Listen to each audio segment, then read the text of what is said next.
think she left her gun underneath the seat. But if he saw it, why did he just get off the car and say that? Well, why was I reaching the seat? Like, he should have got me out the car saying I was doing something, but he didn't do none of that. There was none of that. All right, court is calling 2024 CR 1129, State of Texas versus Victor Mel Garcia. Can I have parties announced for the record for the state? Jason Garahan, Your Honor. Defense? Todd Lessert for Victor Garcia. Are you Mr. Garcia? Yes, ma'am. All right, you entered into a plea on April 18th of no contest. The court found there was sufficient evidence and the court found you guilty. According to the plea bargaining agreement, punishments be assessed at a cap of 6 years in the prison, and the state is remaining silent on your application. Have both parties had a chance to review the PSI report? State? Yes, Your Honor. Defense? Yes, Your Honor. Any objections to the PSI report? There's just two clarifications I'd like to make for the court. Yes. On page 4, there's a notation that he was at the time of the offense on bond, on probation, and also on parole. Those are all inaccurate. He was none of those at the time the offense was committed. And in addition, on the TAP evaluation, it states that he was not motivated or minimally motivated for rehabilitation or some type of treatment for substance abuse. That is also incorrect. The way the PSI speaks of the way the defendant feels about substance abuse treatment is correct, Your Honor. He is motivated for that. So I'd make those two clarifications. All right. And then I'm reviewing the PSI report as well. And on the first page, it says guilt minimize. What is that about?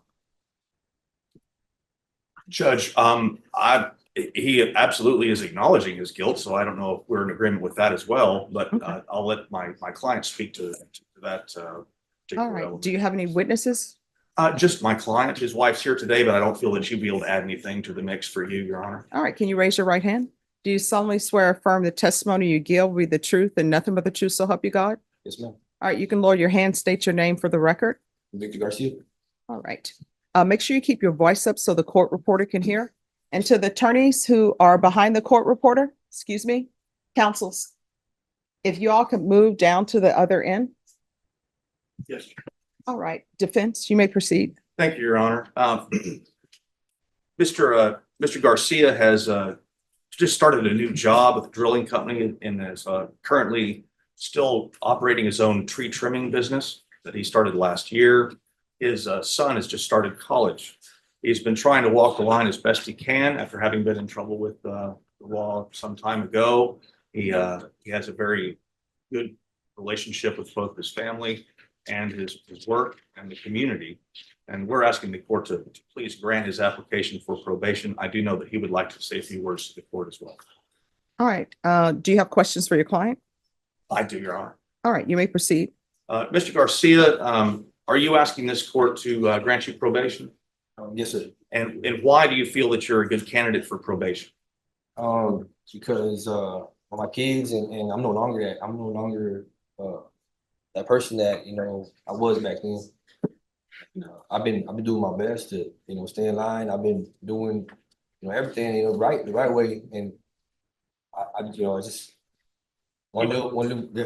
Yeah, well, you understand you are a convicted felon. Yes, sir. And you understand that as a convicted felon, you can't possess a firearm. Yes, sir. And in this case, you're not saying you weren't in possession of a firearm. You had that in your truck, did you not? Yes, sir. Okay. Was that something that you do on a daily basis, or would that have been some oversight on your part and your wife's part? That was just oversight. It was a mistake. It was left behind and never happened again. No guns. I'd pass the witness, Your Honor. No questions. Stay aside. All right. So here's my problem. You're not supposed to have a weapon, and yet you have a weapon.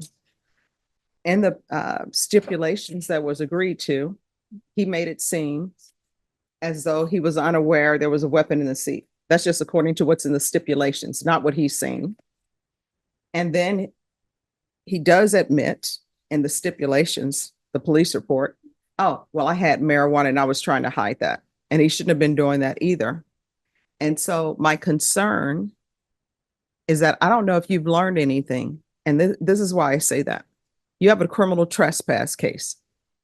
That's from 1998. You were granted probation, and then the probation was discharged in 2000. criminal trespass, juvenile. Then you had a graffiti. Then you were given probation for that. Then your probation was extended. Then your probation was extended again.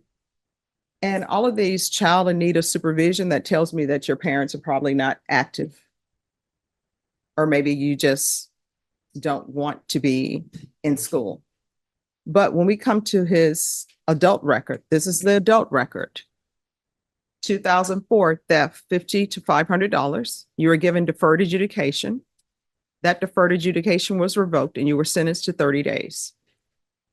Then in November of 2004, you had another theft. You were sentenced to 40 days in jail.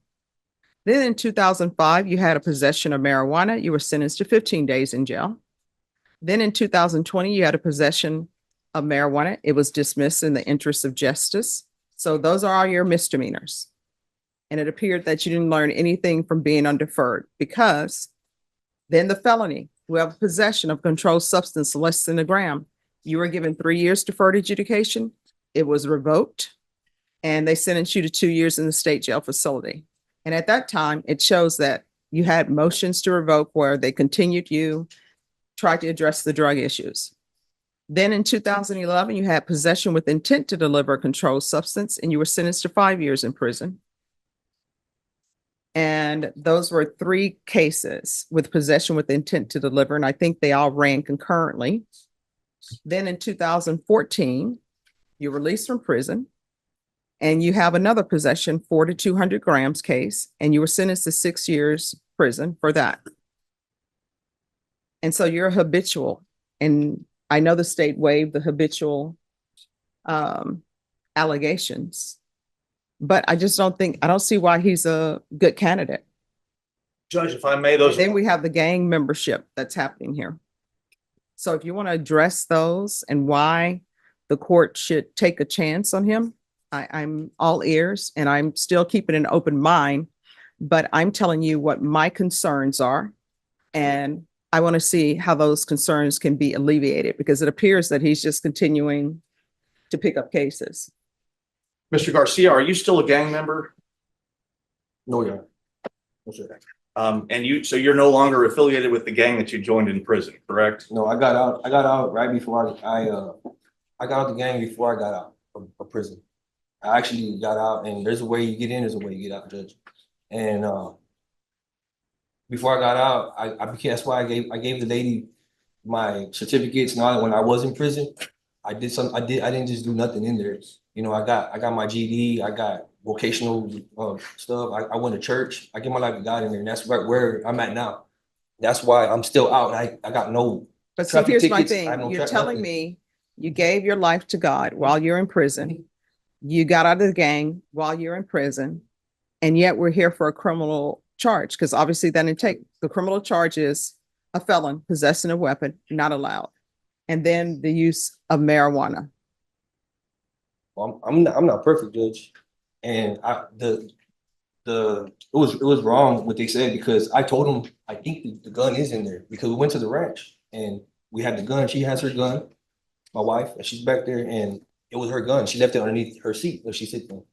And when I went to work that day, I forgot to put my blinkers. They pulled me over, and the area I work in is a bad area. And anyway, he asked me, had any drugs, any weapons? I said, dang, I think she left it in there.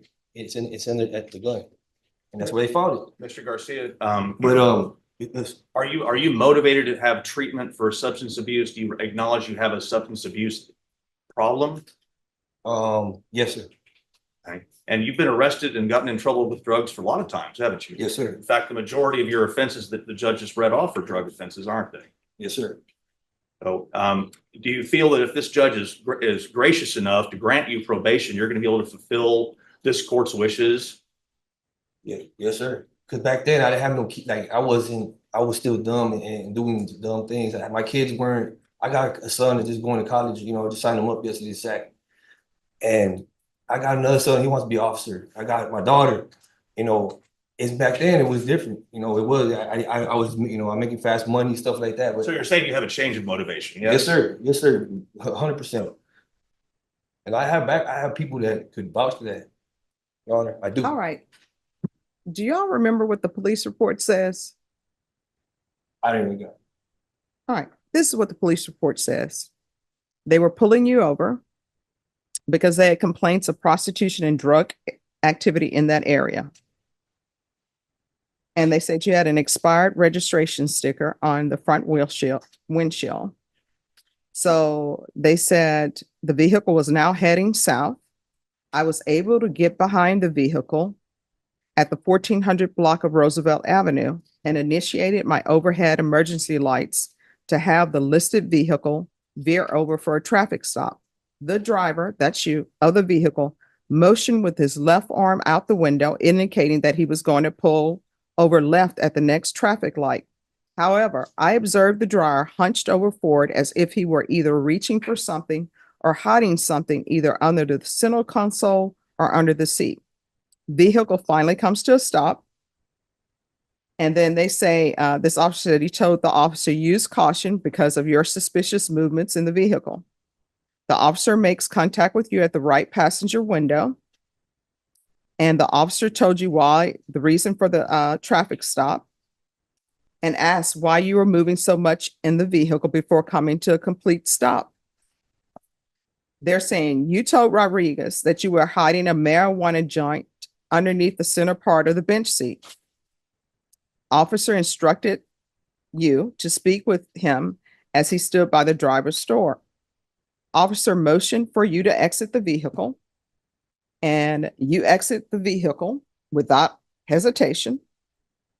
And then the officer said they again told you why they were making contact with you, and they asked you if you had any weapons on your person, and the officer quickly conducted a pat down for the safety. And then they asked you if you had anything in the vehicle that they needed to know about. And you said, yeah, I have my wife's gun under the seat. I mean, this is the stipulations.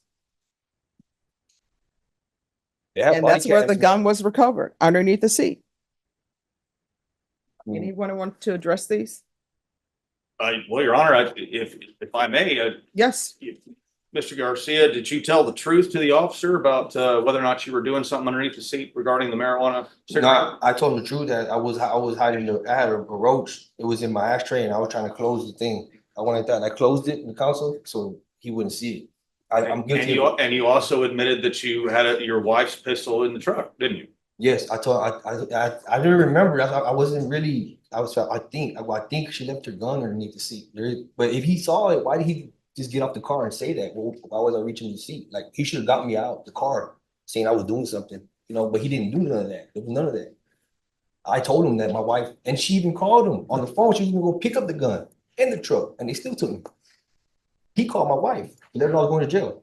And like I said, Your Honor, I work in an area where there's prostitution. It's bad, that area. It's bad. There's crackheads everywhere and all that. I don't work there no more though. So, I mean, the fact that that's a very bad area, why do you think that's important for me to know? Because he put that in there, that there's prostitution in that area. He said he made it sound like I was doing something like completely wrong. I mean, I was my sticker was off, and I did have marijuana. I'm good for that. You weren't there trying to pick up a prostitute, were you? No way. I'm married, sir. I don't know. State any questions? I know you're silent, but any corrections? No. All right. All right. This is what's going to end up happening. You're going to take a seat in the box. Either decision that I make today, you're not leaving the courtroom today. Either I'm going to give you probation and you're going to end up in treatment, or either I'm sending you to prison. I just want to think about this some more. All right, so they're going to put you in the box. Thank you, Your Honor. All right, Mr. Lester, you had left the courtroom. I had asked for the PSI officer to call the court because I had some questions about the PSI. And of course, I don't like to do anything ex parte, but you were not present. So what I can tell you is the PSI officer, my question was about his drug affiliation. So it appears that what he was telling me was true because the PSI officer says that in 2017, that's when he gave up his affiliation, and then he was released from prison in 2018. And I understand that sometimes when you go to prison, you have to join a group in order to make sure your prison stay is one where you're able to survive your prison stay. So I'm going to give you a choice. Here are your choices. I will sentence you to 3 years in the prison, or either I will take a chance on you and give you probation. And you can speak to your attorney about that. I will tell you, people say in this court probation is hard. I don't do cookie cutter probations. My probations, the conditions I set are designed for, so hopefully people will be successful. So you can speak to your attorney about that and make up your mind. But either way, you're going somewhere today that's not immediately back home. So if you are on probation out of this court, I'm going to do a referral to felony drug court. It's going to be while you're in custody. And there'll be a referral to SATF if felony drug court does not accept you. You understand? All right, so I'm going to give you a chance to speak to your attorney. State of Texas versus Victor Garcia. Mr. Garcia, what have you chose? You can grant me probation, Your Honor. Okay. I should say, what have you chosen? All right, this is what the court is going to do. Court is going to sentence you to 6 years in the prison, suspended and probated for 8 years. There's a $1,500 fine. That will be probated. There's going to be a referral to felony drug court in custody. And counsel, you'll need to talk to felony drug court and let them know that I've talked to the PSI officer and she says that he's no longer gang affiliated. So you'll need to let them know that. Otherwise, that's going to be a major red flag for them. If not accepted into felony drug court, then it's going to be SATF. I'm sorry, not SATF, probation. Does ISF still have a drug portion? Yes. All right. If not felony drug court, then it'll be state ISF. Because I figure they can address your drug issues and they can also address your mental thinking. There's going to be proof of employment within 30 days of release. There should be no employment as a home healthcare provider or with minors. There should be regular reporting by Zoom or in person. There should be regular random UAs, 100 hours of community service restitution. How many children do you have? 3, Your Honor. What are their ages? 17, he's about to be 18, 16, and 10. All right, I'm going to order parenting classes.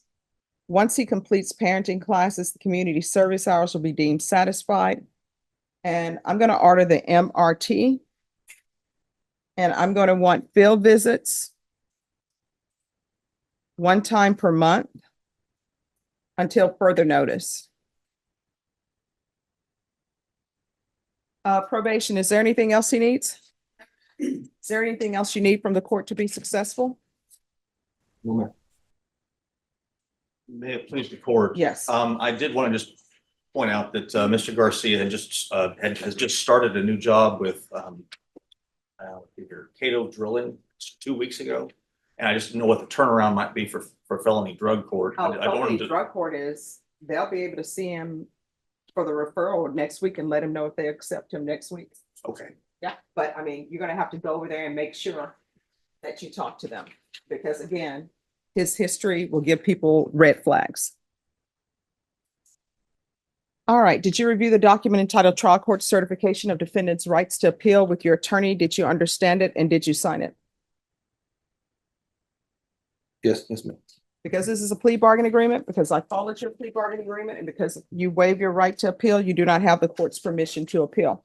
Because this is a felony conviction, you're not allowed to own or possess any weapons or ammunition. If you have a question over what a weapon or ammunition is, you'll need to speak to an attorney. Do you understand? Yes, ma'am. All right, we can go off the record. Here's the thing. When you came to court, you presented yourself great, which I appreciate you dressing appropriately for court. But I want you to remember this day, because probably when you came to this court, you're looking at your criminal history, you think you're going to prison. I'm sure you're probably thinking, there's probably a 90% chance I may go to prison, but miracles do happen. This feeling that you felt when you came in and you thought you were going to prison, You need to hold on tight to that because people ask to be on probation and people will tell me sometimes, I promise you, I will test every single day or I won't step out of line. And then when the cold, hard facts hit them of what probation is in this court, they backslide. They don't report. They don't get a job. They smoke a lot of marijuana, which you're not allowed to smoke marijuana on probation. You're not allowed to drink alcohol on probation. And I know people say, why the judge is being so hard? I'm in my house. Why can't I drink alcohol in my house? It's because the law says when you're on probation, no alcohol in the house, no marijuana in the house. And I'm telling you right now, your wife, I'm assuming she loves you. You cannot have guns in that house, period. And you are a felon. You are not allowed to possess any weapons. Sometimes people do stupid things when they're young and they're doing young and dumb things. Well, the laws have changed. If you have a felony conviction, you can't have a weapon, period. If you're in a bad part in the neighborhood, can't have a weapon, period. There are only a few exceptions where as a felon, you can pick up a weapon and your attorney will be able to tell you about that. Do you understand? Yes, ma'am. Do you have any questions for me? No, ma'am. All right, if you're accepted in felony drug court and you graduate, I will most definitely show up at your graduation. Good luck to you. If you need anything and you feel like probation is not addressing it, you can always come back to the court. We're here Monday through Friday, not on holidays or weekends. You understand? Yes, ma'am. All right, good luck to you.